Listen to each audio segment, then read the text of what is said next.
Hello, hello, this is Alex Birkett, and you are listening to the Long Game Podcast. This episode is a part of our Kitchen Side series, where we pull back the curtain and show you the behind-the-scenes conversations, debates, strategies, and brainstorming sessions that we have at our agency. Recently, David and Allie came to Austin, and we all attended the Spryng conference, hosted by Winter.com, the wonderful message testing platform. And here we recapped the conference. We talked about the conversations that we had. We talked in general about the quality of the conversation and community at IRL events. And if that actually could be replicated digitally, spoiler, our answer is probably not. We also talked and had a bit of a debate about artificial intelligence, generative AI. We talked about the difference in maturity around a lot of the hype that we're hearing in our networks and on social media. And basically we summed it up as kids table versus adults table conversations, like you have at Thanksgiving. And we came to the conclusion that too many people are talking about kids table topics. Anyway, it was a fun conversation. Let's get into it.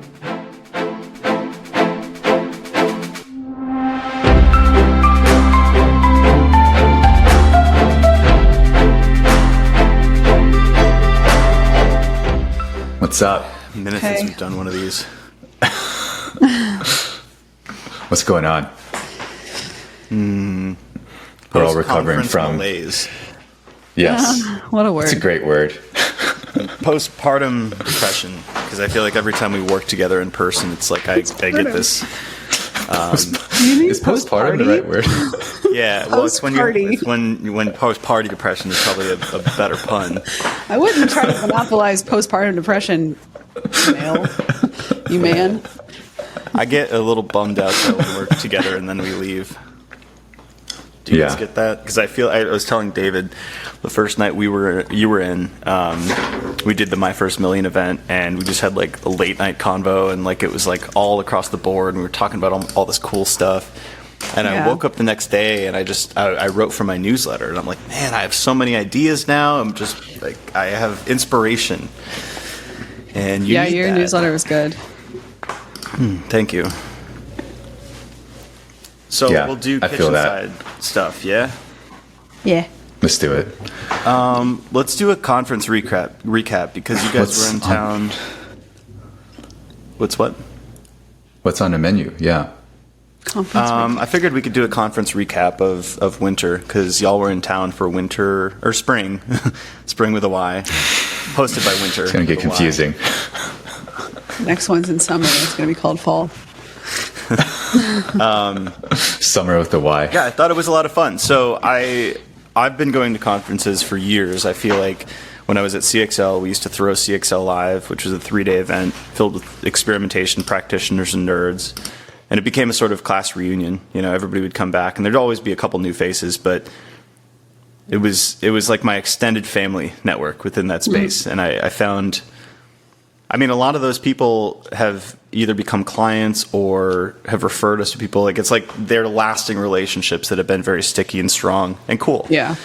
And then there was the pandemic, and we didn't do any of that stuff during the pandemic. And I feel like all of these trends accelerated with regards to, like, everybody works remote now. Even companies that were previously averse to remote work are pretty much held hostage because now everybody's used to it and has shown that you can actually be effective doing it.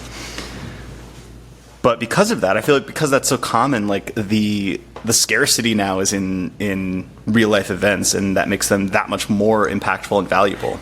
Yeah.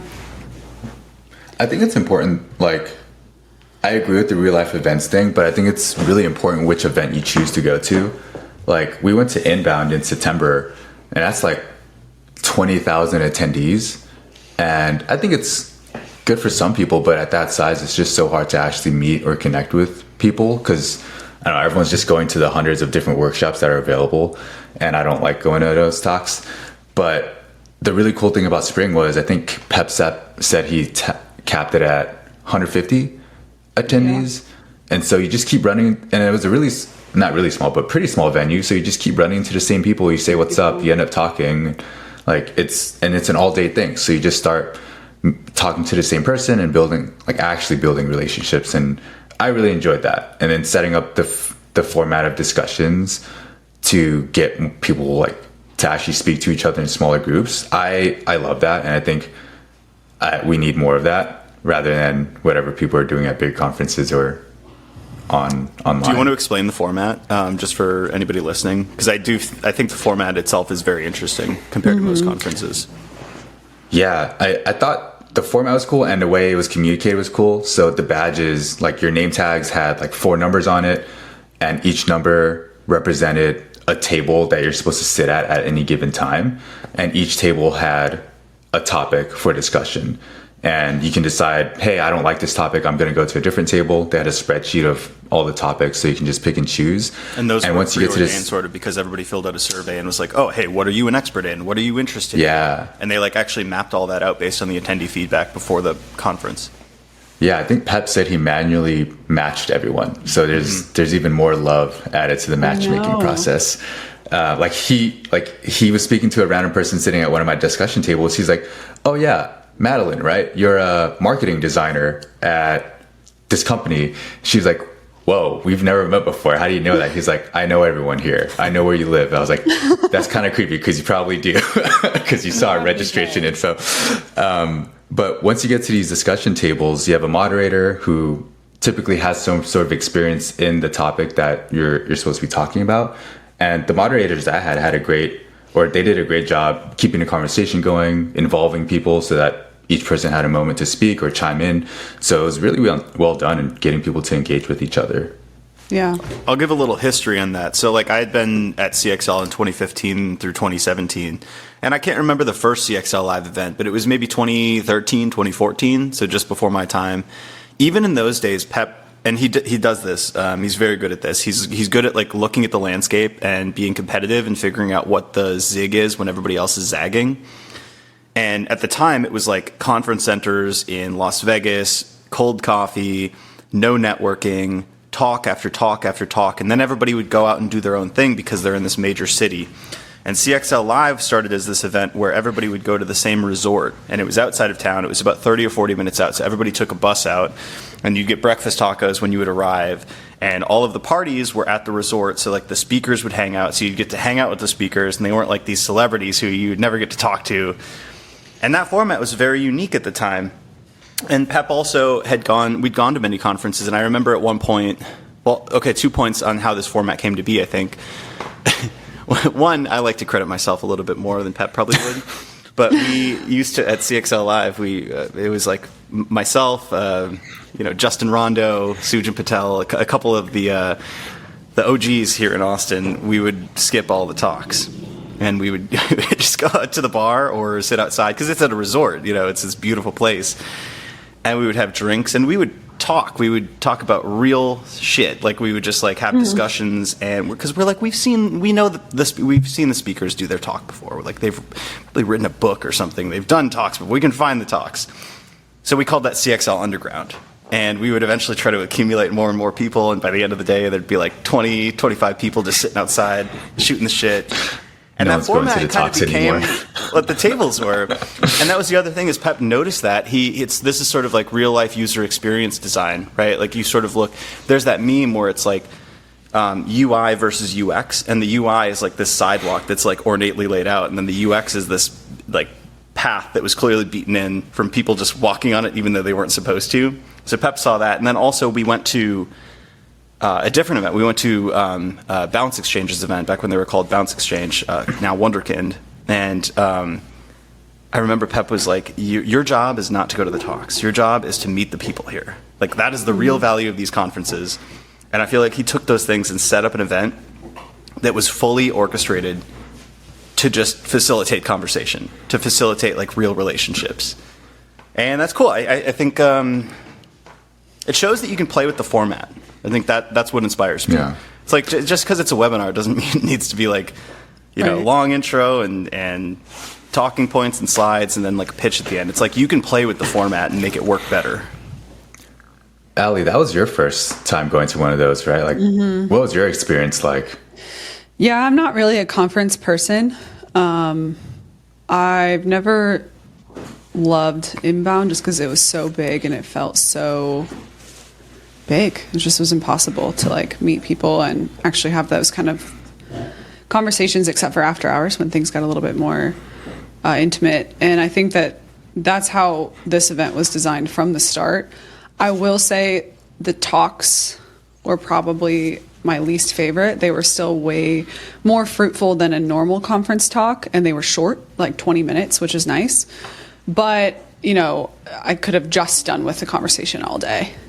My roundtable, the first one I went to, it went all over the place, which was kind of nice. The moderators had a loose agenda and to keep us on track.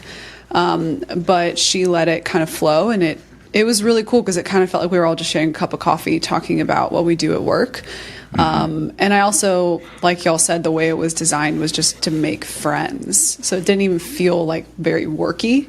And it was funny because I was like, I like talking about my work. I like talking about what we do, but I don't really get to do that with my friends. So this was like a perfect blend of like hanging out with friends and talking about the stuff that I like to talk about. And there wasn't any pressure to like stay on topic. Like he literally had a table zero for if you wanted to talk about anything but marketing, which I thought was really funny because I'm sure some folks wanted a break and they were like, these are pictures of my dogs. Like, I bet you that happened over there. I didn't go over there, but it was nice that he kind of thought of everything. Well, the problem with I Table was a big Zero is fan. that they actually didn't have any umbrellas, and it was incredibly hot outside. 'Cause I tried. I was like, oh man, the sun is maybe beating that's down why on us. he Maybe put it. I'll go talk about business stuff.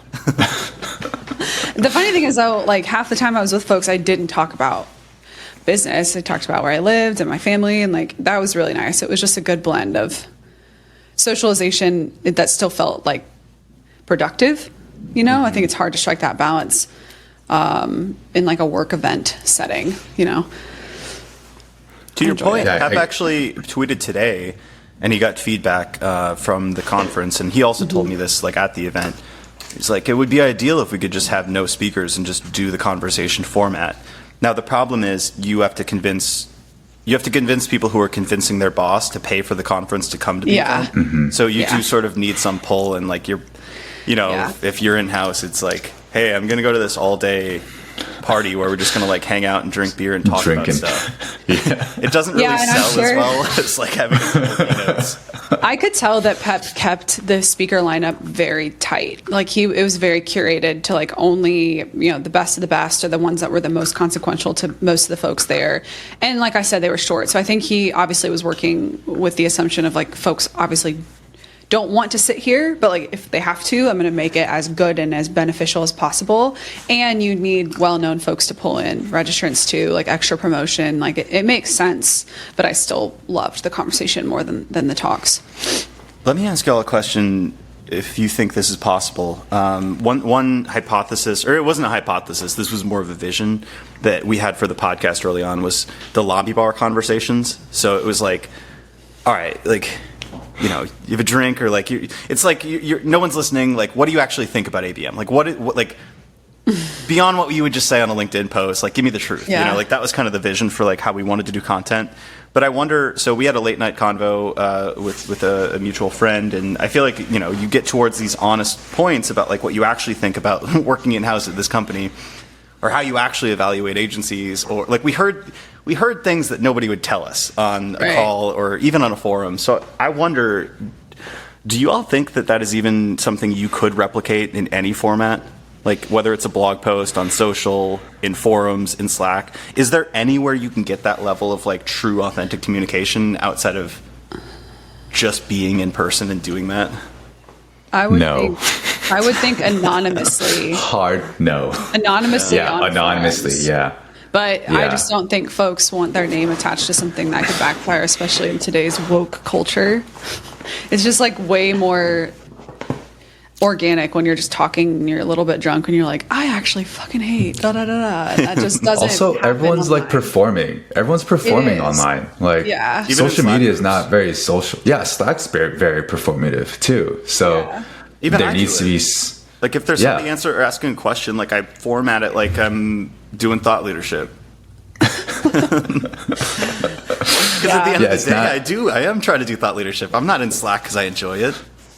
I mean, this is kind of the crux of why social media fucking sucks. Like everyone's just performing. You're not really making friends, I feel. And if you are, it's probably just like indirect DMs, not what you're posting in your stories or on your Instagram feed.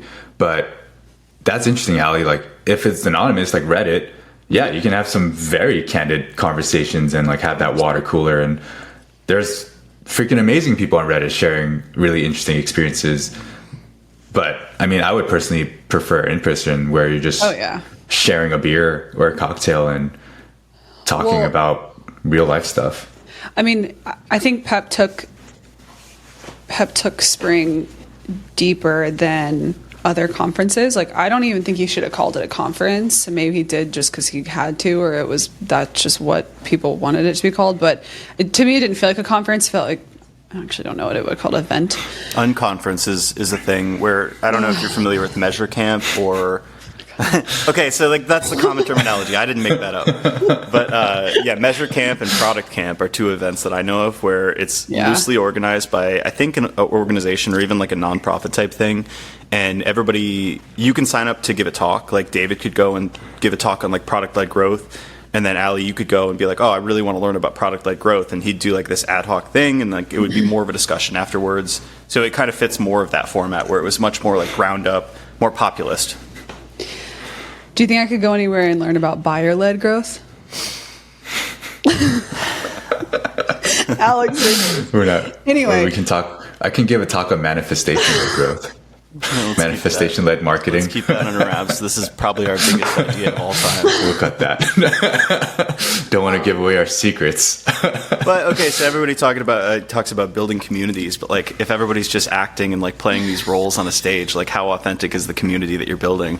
It's not. There's definitely a threshold that you surpass, like where it just becomes another project, another KPI, which is fine. You need that in order to put budget into it. But what I was saying before was I think Pep took Spryng and did it better than normal, but I still think you just can't replicate those bar conversations in an event. Like I was more real in my roundtables because there was maybe 8 of us. We were all sharing opinions. I wanted to be real and I wanted to be honest, but I wasn't as unfiltered as I was after the event, like standing at the bar.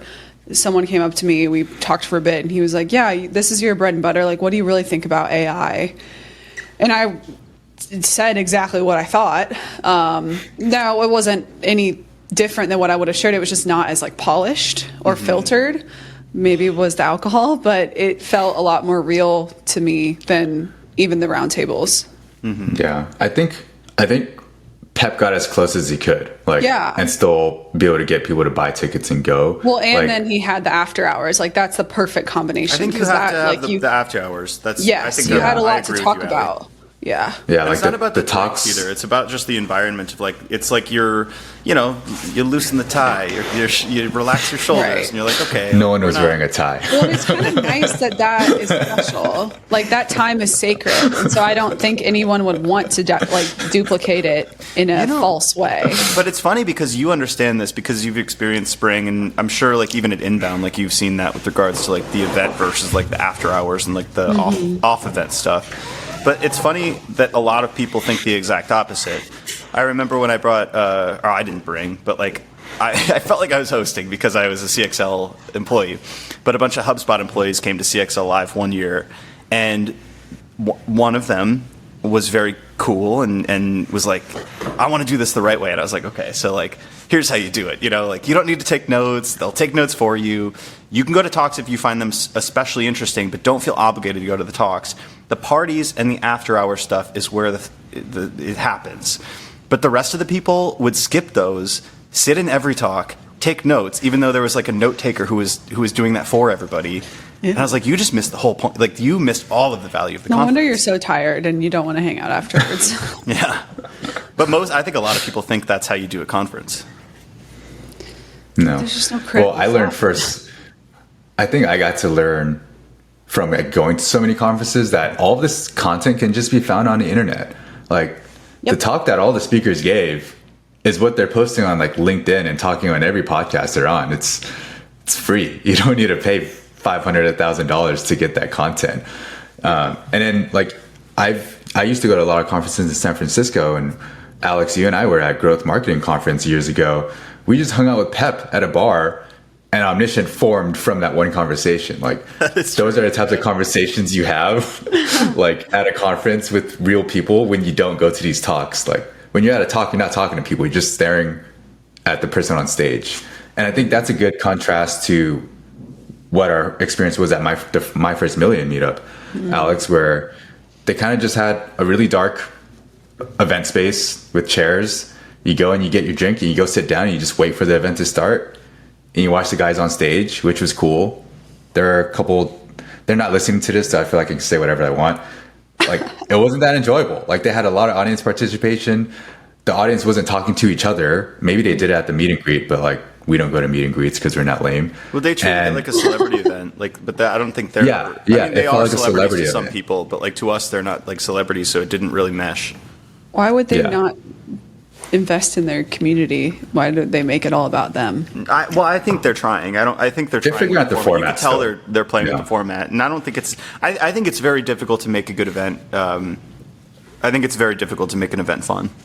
Just having, hosted little dinner parties, like, and freaking the fuck out over like 8 people in my house. It's like very hard to like orchestrate a whole event and make sure everybody has a great time and everybody's unique, nuanced like use case for the event is solved for. So I empathize. I think it's very difficult to pull off. What's the use case that your dinner parties solve for? It depends on the dinner party, but typically to maximize fun. I'm just giving you shit. But no, if you were to do a dinner party with like a prospect and like maybe a current client Yeah. and then a current friend, it's like you have to make sure like these 2 people are sitting next to each other to facilitate that conversation, and you need to make sure like the atmosphere is right for the.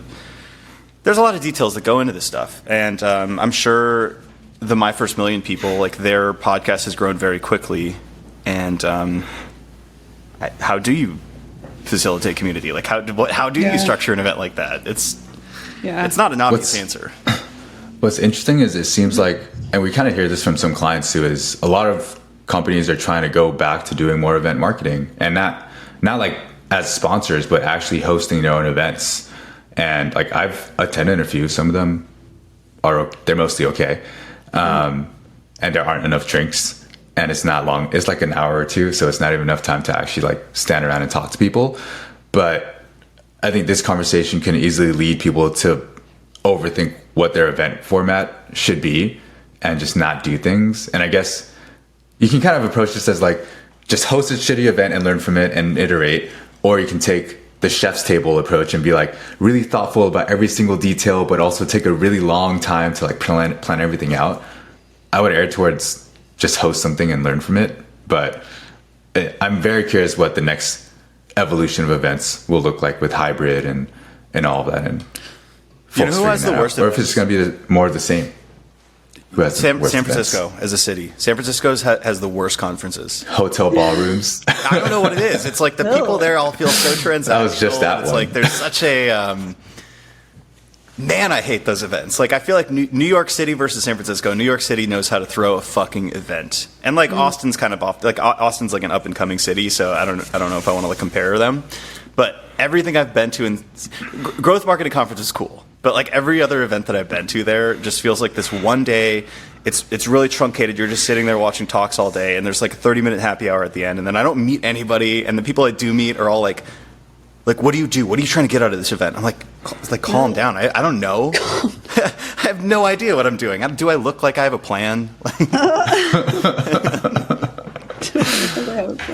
San Francisco's the worst, Yeah, there's something. generally speaking.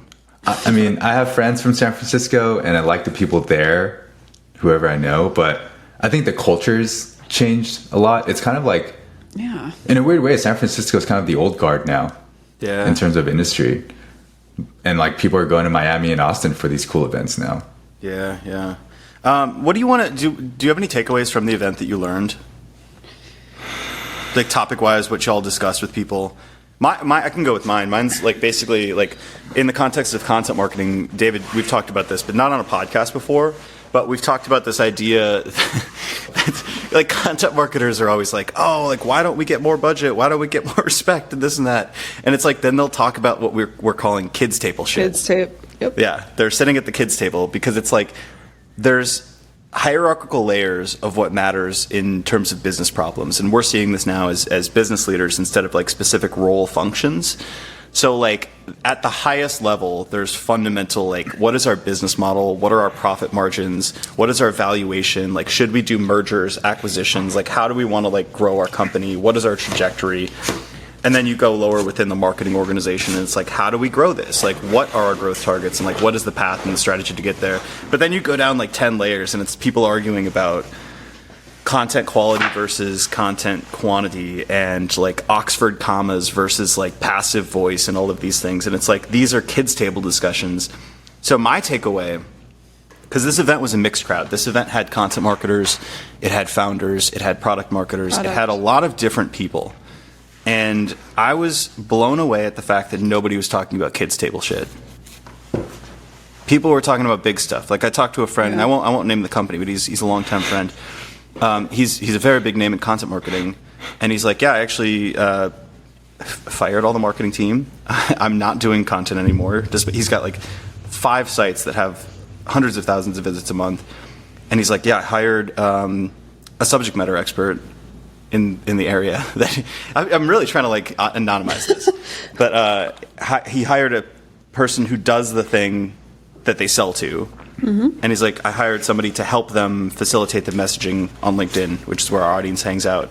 But he like made all these drastic decisions that some people would be like, wait, you're blowing up all of the traditional playbook. But it was like it was a big thing. And then another guy was talking about, oh, like, what if we experimented with the podcast, but not as a media channel like most people are thinking about it? What if we used it as like a sales development representative function where they do like 10 conversations a day, 30-minute conversations, and like we don't even care who listens to it. It's just like, we're going to interview our target audience and like use this as a sales channel. And I was like, that is novel. That's interesting. It might not work. It might work really well. But it was outside of the box of what I normally hear talked about, especially in the content space, on social, on LinkedIn, on all that stuff. That was my takeaway.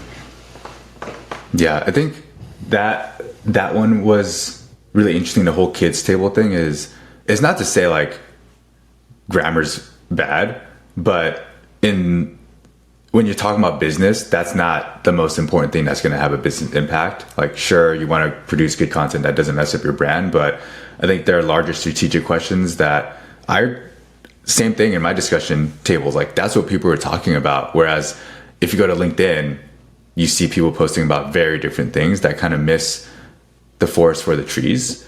And I think all my conversations were about the forest. Like, where are things going? Like, I had a really great conversation with a CMO of another like well-known tech company. And I was just like, hey man, I don't want any of the LinkedIn polish or like filter here. You're a CMO of this like fast growing company. Y'all invest a lot in brand. How are you thinking about AI? Like, how is your team using it? And he just gave me a laundry list of like, here's how I'm using it. Here's how my creative team is using it. Here's how my marketing team is using it. It was like, I have a non-technical marketer that had to import all our Wistia videos from their old, like one account to another account, wrote like 95% of the Python script all by himself, and got some help from a dev to like polish it up, of course. But I'm like, that's not like, meanwhile, some people are talking about like, hey, I can help with fixing grammar. I'm like, that's cool, but this person just got leveled up way the fuck up to do this stuff. So even when it comes to a lot of these tools, I think, yes, they help with a lot of these more menial things, but I think they can truly give people tools that they thought were out of their reach, that they would have had to spend 5-10 years building, and now they can just have an assistant do for them. So that honestly expanded my thinking too. I was like, oh yeah, I am asking myself like, how can AI tools help us produce content or like build content strategy? But it's like, what skills do I feel like are out of my grasp that I can now get within 5 minutes? I think is a better question. Yeah, I had conversations with folks about AI too, and the best way I explained how we're using it, summarized, is as a digital assistant. Obviously, it's more than that at times, but tasks that we would delegate or we would have to skill ourselves up on to do using other tools, it just trims time and energy. A couple folks were asking if we used it to create content, and I said no. And we talked a little bit about that. I said it's an assistant for components of our content creation, like headlines and meta descriptions and your basic stuff there that would just be a useless task anyway. But honestly, a lot of what I talked about with folks too was just this kind of the crisis of trust online and how like content teams are really combating already detrimental content on the SERPs. This was before AI was even a thing. So it's even more now. And this one person was like, well, you know, we can just create our like SEO content with AI and then we can work with you all to do like thought leadership stuff. Because we were talking about the brand POV workshop and I was like, that sounds great. Things. I know. But I was like, that sounds great. But you realize like Google, page one of Google is like a billboard. And if that's someone's first interaction with your brand, it doesn't matter what shit you create with a human or what stories you tell, that might be detrimental to your brand across the board if it's really shallow, useless content that doesn't do anything. It might save you a couple $1,000 here and there, but I'm just trying to shift like you said, Alex, away from this dichotomy, right? Like that doesn't really exist. Yeah, SEO content doesn't have to be shit content. Like those two are not the same thing. Like, no, it doesn't. I hate when people think that. But also, like, you can't completely do away with the stuff that's going to drive the most traffic. That's like contradictory. Like that, if that's your shittiest stuff, how do you think that's actually going to help you save? No, I also want to question the assumption there too, because Google's whole goal, I mean, stated goal, and I believe this too, because they need good user experience to keep driving search, people searching using their engine, is to generate the best content results. So, like, I don't think you can. The assumption you made there is that shit content can rank and can rank indefinitely, and I actually don't think that's even true. I think the content that's ranking now is usually shit.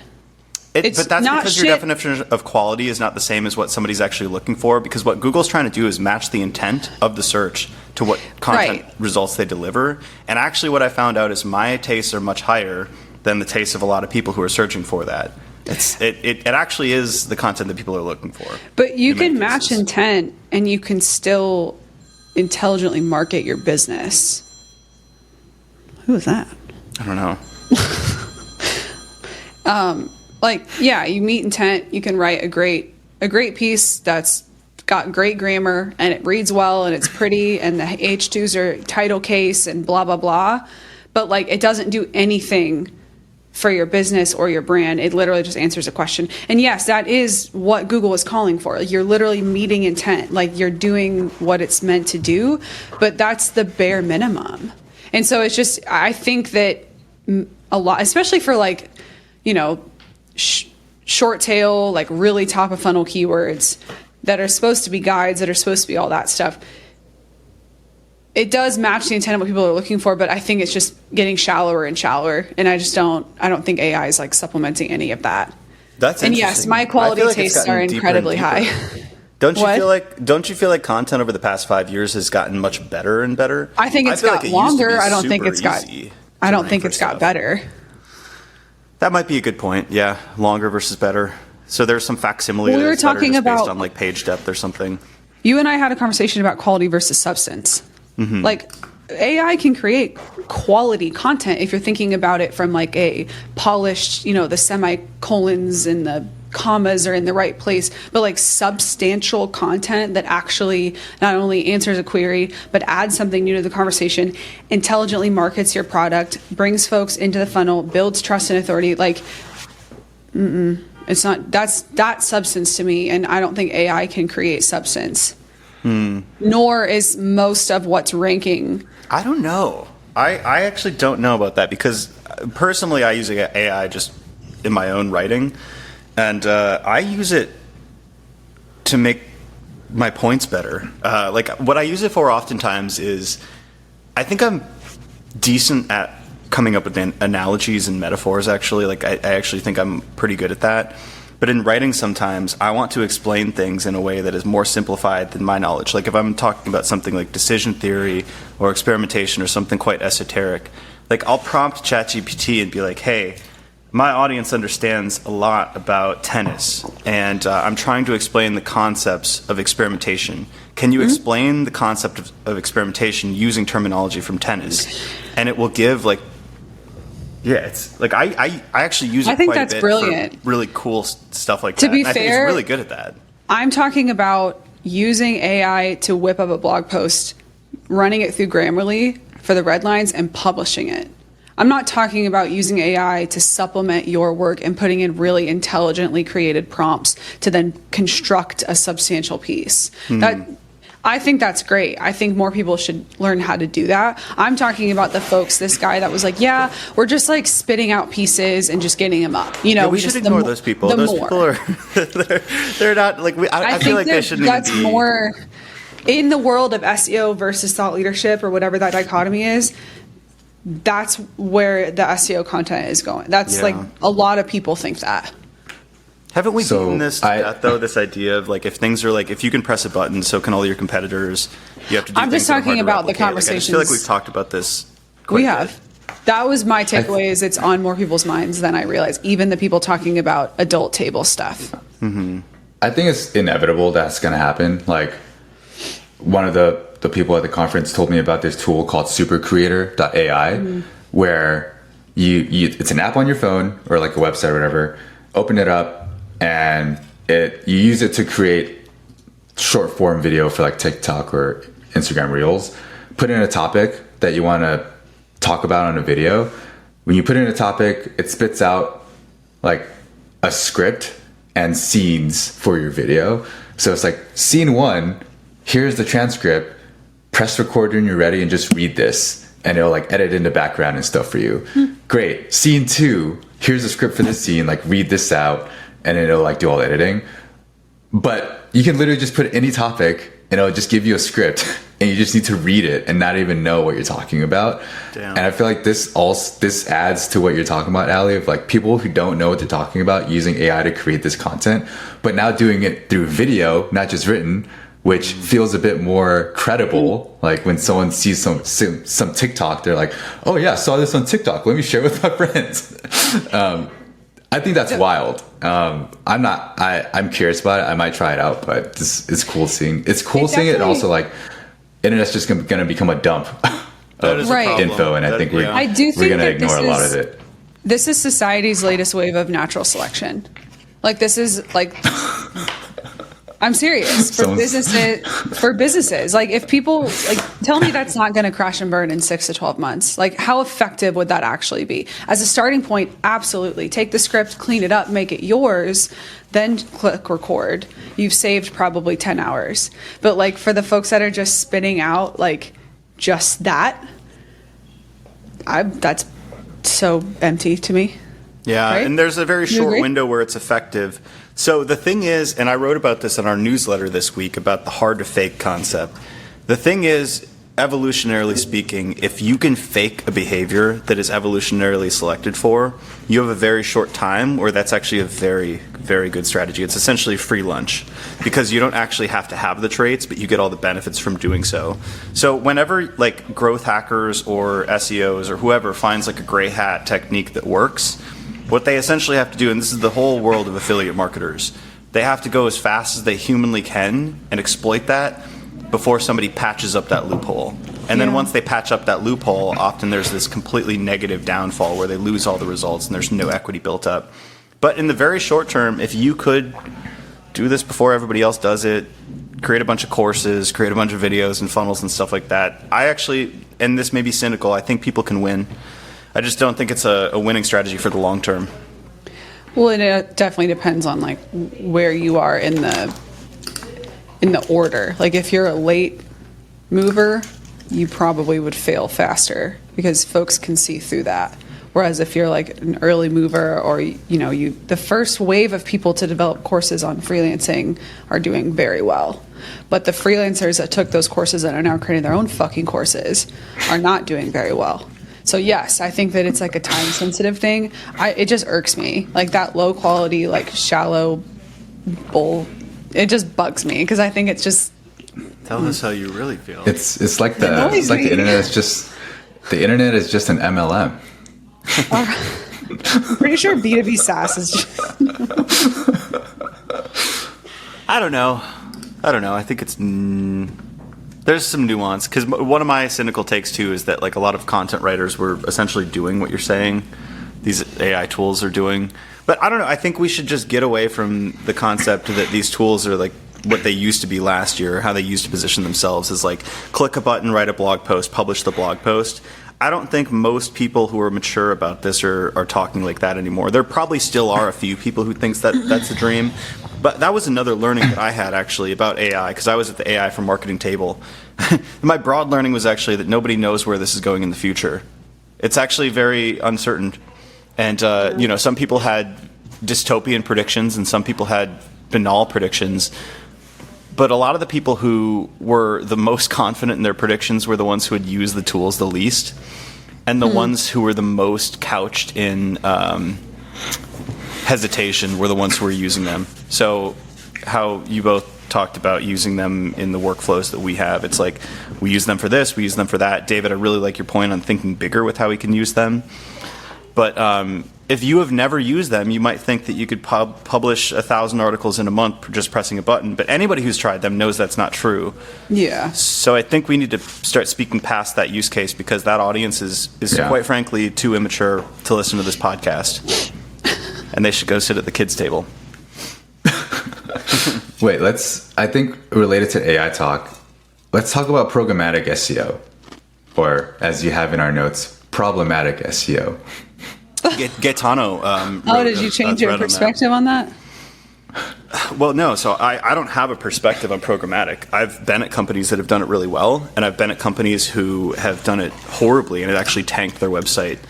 I don't think programmatic SEO. It's a tool. It's a knife, and it could be used to cut a steak or kill somebody. It's not like I don't have moral judgments over like strategies. So no, I don't have any negative or positive connotation with the word programmatic SEO. What I think was interesting is that Gaetano, who was at the conference, super smart dude, wrote this post on like how it's basically this pipe dream promise where all the B2B brands want to do it, but it's actually not right for most B2B brands, and he lays out all the reasonings. And a couple of those reasonings, which we can talk about them individually if you'd like. One is kind of what I called it the glossary problem, because I wasn't on this episode, but you two did Kitchen Side talking about like how every brand wants to do a glossary.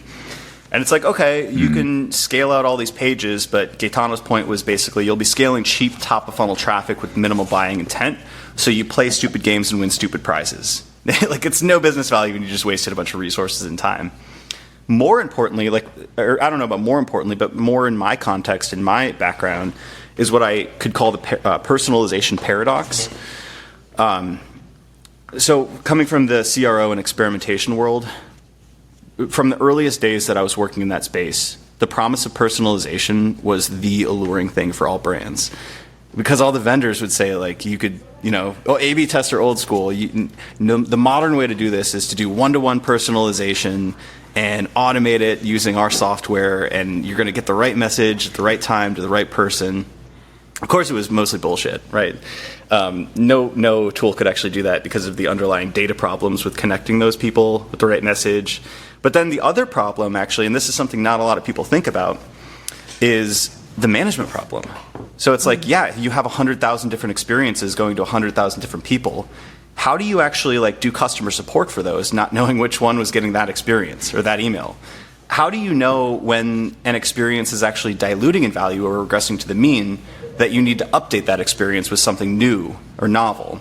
And it's like the same thing with programmatic SEO. You scaled 100,000 pages, integrations pages or templates or whatever your programmatic play is. And then one of the products that you have integrating with changes their features or their API. Now you need to update that page. And it's like, are you also programmatically updating those pages? Are you also keeping up to date with new competitors who are now outranking you and updating them to keep competitive? And it's like the initial programmatic creation is step one. And then all of the management is incredibly expensive, and nobody ever thinks about that part. And sorry, I'm talking a lot, but the other point was the cargo cult copying. I'm also proud, by the way, I didn't even use ChatGPT to come up with these, but I named each of these, and I think that's pretty neat. So people look at companies who have successfully done something. They look at the top surface level of what they did. They try to replicate that, but they don't understand the underlying reasons for why it worked. Like so HubSpot? Then it fails for them. HubSpot is a very common thing people look to and they try to copy the playbook. They don't understand why they worked so well. And oftentimes, quite frankly, people who are on the outside doing these fake case studies, these BS breakdowns of brands and how they've reached $10 billion valuation, they don't know anybody in-house. They've never talked to the internal teams, and they have no clue what actually happened in-house. So I say, as a side note, just be very careful reading those takedowns and those case studies. But people never understand, like, they don't understand what secret ingredient Zapier had that made their programmatic SEO play work. So that was my take on problematic SEO, or Gaetano's. He used that word. I don't want to steal. Like he called it that. So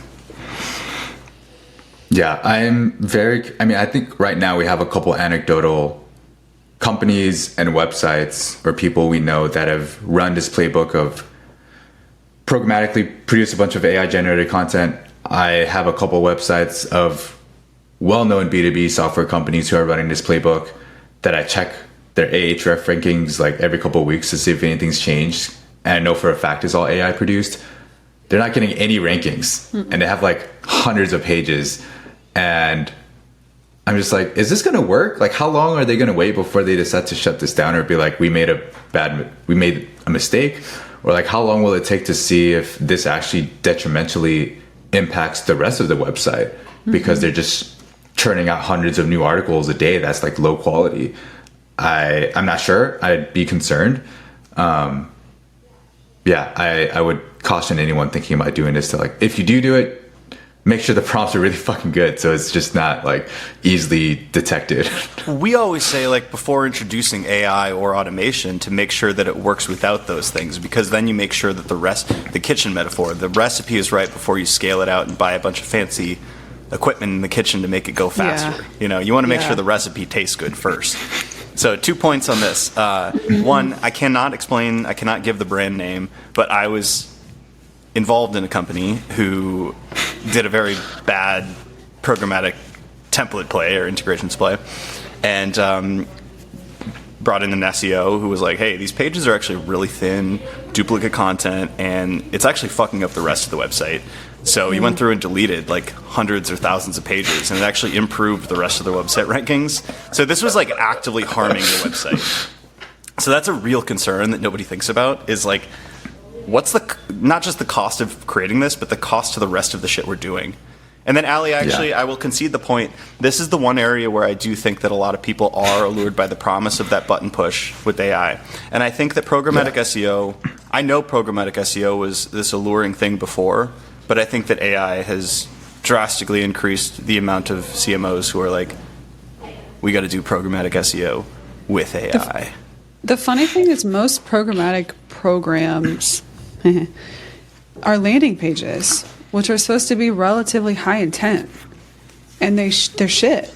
And it's like, oh, this is supposed to be like a CTA that folks land on after a blog post, or this is supposed to rank for a pretty high intent term, if not like a very important informational term that you can leverage to get a free sign up or whatever. So it's just like, it's so backwards to me. I'm like, if you're going to push a button for a piece of content, it's probably better to be on the blog. I don't know. I guess it just depends on how folks look at different parts of the website. But if it's an integration or a use case or a free template or something like that, those to me are so much more potent to have like a business impact. And that's where the content should be like extra well written, if not maintained more regularly than the blog. Obviously, the full site would be perfect. But yeah, I mean, for folks that haven't listened to the glossary episode, like I'm very against glossaries. I think they're such a waste of space. And I, on multiple blog teams, have had to battle our own glossaries, and it's so annoying. Such a waste of everything, really. I don't know if the writing quality is the problem with programmatic SEO. I actually think it's an inherent disconnect between the product and the SEO, and this goes to Eli Schwartz's book, Product-Led SEO. Because if you think about brands that have done this really well, it's something that they took something in their product and they turned it inside out, and they put it outward facing into the world, and that created extra value. It was like a second product, like Zillow, Thumbtack. Like all of those brands do it very well because it's an inherent part of how their product works. And even if you look at the editorial more of the editorial programmatic angle, where it's kind of a blend of the two. Like Masterclass is one of those that a lot of people look at, and theirs was fairly programmatically driven. A lot of editorial oversight, obviously. It's not UGC. But their product is fundamentally a bunch of really, really famous people who have done a bunch of great content that's unique to their company, and they can literally take those like headlines from the courses, plug in a little paragraph with each from the course itself, really easily do that, and then their CTA is essentially, did you like this blog post? Sign up for the course. And it's like, who else has that? Who else has that strength that's trying to do that? It's their product. Like, their product was inherently intertwined with that strategy. Yeah, that makes sense. You mean a freelancer on Fiverr can't create a course and get a bunch of customers from that? Well, they don't have Esther Perel and fucking Steph Curry teaching you basketball, right? Like, it's like, yeah, if you have those things, you can do it. So, I mean, we've seen a couple. There's a couple people we're talking to, I think, that have very interesting circumstances that it could work very well for them as well. Yeah. But that goes back to strategy, you know. Do you have that S in your SWOT analysis that says you can do this? If not, somebody else is going to do it better. Oh, Gaetano also said that too. He's like, yeah, look, if you're looking at programmatic opportunities, there's probably a bigger company that's already done it or is going to do it, and they're going to have all the advantages that you don't have. So yeah, they figured out how to do it without AI, pretty much. If the opportunity is there and it's obvious and you see it, someone else also sees it. So it's not like, I don't know. I think it's always this alluring promise of like what is easy and what is scalable, and it's like you should ask like, what am I missing? Like why does this seem so easy? Like what am I missing? Yeah. I don't know. I still think it's chill. Programmatic, super chill. AI is chill. I love AI. I don't know why. I feel like there's so much backlash to AI. Do y'all not have fun? Like, I feel like I use ChatGPT like all the time. I literally, before this, I was like, I understand the concept of a cargo cult, and I've read about it a lot, and I use the term a lot. But I use ChatGPT to be like, hey, can you summarize what cargo cult psychology is for me in story format? And it did, and I was like, oh yeah, that's what that was. Cool. I got access to Google Bard the other day, and I'm a Google guy. Like, I have Google Pixel, I have whatever, Google Homes, and I'm like, take all my data. But now that I'm just so ingrained in ChatGPT, I don't find myself I have both tabs open, and I always just default go to ChatGPT. And I think part of it is like habit at this point already, which is weird because I've only been using it for a few months. And then I guess I expect ChatGPT to be better. And so I don't use Google Bard. So I don't know. This is super anecdotal, but I wonder what the battle is going to look like, because I've heard rumors that Google's going to be releasing something pretty badass that's going to change the face of AI. I don't know, but it's going to see what happens. We're basically at time, but I want to say something that, David, on your point with your discussions on AI, you were impressed by people's just very interesting use cases outside of like the little micro stuff. I was talking to Chris Toy on the podcast, which is not out yet. He was talking about like he's got really interesting ideas for how he's going to use AI, but one, he's like, man, it's like I got a MacBook fully connected to the internet back when like the internet was a new thing. It's like I have like this souped up thing, and it's like he's so excited about the technology, but it's like there's so many interesting ways you could use it, and part of it is just using it like a playground and not really knowing like how you could eventually get business utility out of this. So he keeps it up in a tab at all times, and he goes to ChatGPT first to see if there's any interesting way to leverage that. And I liken it to how, David, you've pushed us to delegate to the point where we're uncomfortable. And I think you could treat AI in the same way. Like, there's frankly a lot more utility than most of us would be comfortable with once you actually start to use it as a first preference. Mm-hmm. Yeah. Meanwhile, I'm going to use it to plan my trip. Talking to locals and maybe is still trust. the best way to find the good stuff. I'll double and triple check its recommendations because I don't trust it yet. How do I know that ChatGPT knows the best tacos in Austin? There's a famous. Have you eaten a taco? There's a famous quote from the great Chris Mercer, who y'all met at the conference. And I always remember this with regards to analytics, but with everything, trust but verify.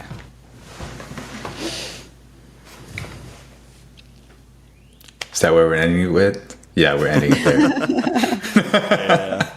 All right, that was good.